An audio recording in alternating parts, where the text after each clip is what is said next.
ትርክቱን እያበላሸ ያለው ግን ምንድነው ያላችሁ ነው። መጨረሻ ላይ አንድ ተማሪ በፊዚክስ ክፍለ ጊዜ ዘግይቶ ወደ ክፍል ይመጣል። የፊዚክስ መምህራን እንደምታውቋቸው ናቸው። የነሱን ክፍለ ጊዜ ማርፈድ ነውር ብቻ ሳይሆን ወንጀል አድርጎ ያስባሉ። በአማርኛ ክፍለ ጊዜ እንደምን ይገባል፣ በጂኦግራፊ እንደምን ይገባል። ፊዚክስ ማትስ ሲሆን ግን መምህራኖቹ አያስጠጉም ታውቃላችሁ።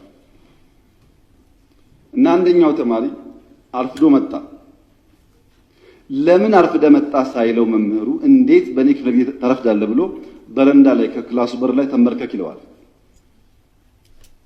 ተማሪ ተንበርክኮ ፔሪዮዱ ያልቅና ደውል ሲደወል መምህሩ ሲወጣ ተማሪ ዘሎ ይገባል ወደ ክፍሉ። ሲገባ ብላክቦርድ ላይ ሁለት ጥያቄዎች ያያል። ሆምወርክ መስሎት እንዳያመልጠው ቶሎ ይጽፋል። ጊዜ አልነበረው። የሚቀጥለው አስተማሪ ገብቶ እንዳያጠፋበት በፍጥነት ጥያቄውን ጽፎ ሲጨርስ ሁለተኛው መምህር ገባ እና ቀጠለ ትምህርቱ። ቀኑ ዓርብ ዕለት ነበረ። ታውቃላችሁ እንኳን ሙሉ ፔሪየድ 10 ደቂቃ 20 ደቂቃ ስታረፍዱ በጣም ብዙ የቀረባችሁ ስለሚመስላችሁ ጭንቀት አለው እና ልጁ ቤት ሲገባ ሆምወርክ ነው ብሎ ለይቱ ሙሉ ሲቆፍር አደረ። አልቻለም።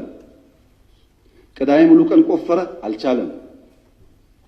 ቅዳሜ ያደረበት አልቻለም። እሁድ ዋለበት አልቻለም። እሁድ አጋማሽ ለሊት ላይ አንዷን ጥያቄ መለሳት። አንዷን መልሶ አንዱ ከበደው።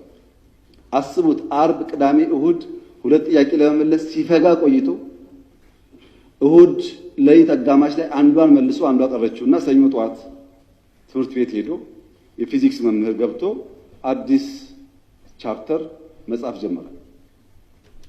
ተማሪው እንደ መምህር የባለፈው አሳይመንት ሳል የባለፈው ሳምንት ሆምወርክ ሳል ያማል የባለፈው ሆምወርክ አልሰጠውም ይላል መምህሩ። እንደ ሁለት ጥያቄ ጽፈው አርፍጄ ገብቼ ጽፌያለሁ እኮ ይላል። እና መምህሩ ምን አለ? እነዚህ ሁለት ጥያቄዎች እኮ በዓለም ላይ ያሉ የፊዚክስ አዋቂዎች ሞክረው አቅቷቸው ያልተመለሱ ጉዳዮች ናቸውና እዚህ ያለውም ተማሪ ጊዜ እንዳታባክኑ እንኳን እናንተ ሳይንቲስቶች አልመለሱትም እየጻፍኩላቸው እንጂ ስሩ እኮ አላልኳቸውም ማለት። አሃ እንደዚያማ ከሆነ አንዱ መልሼዋለሁ። መምህሩ ሲያይ ሰው ሲያሳዩ ለካ ትክክል አንደኛውን ፈቶታል። ዓለም አልቻለም የተባለው ለምን ስላልሰማ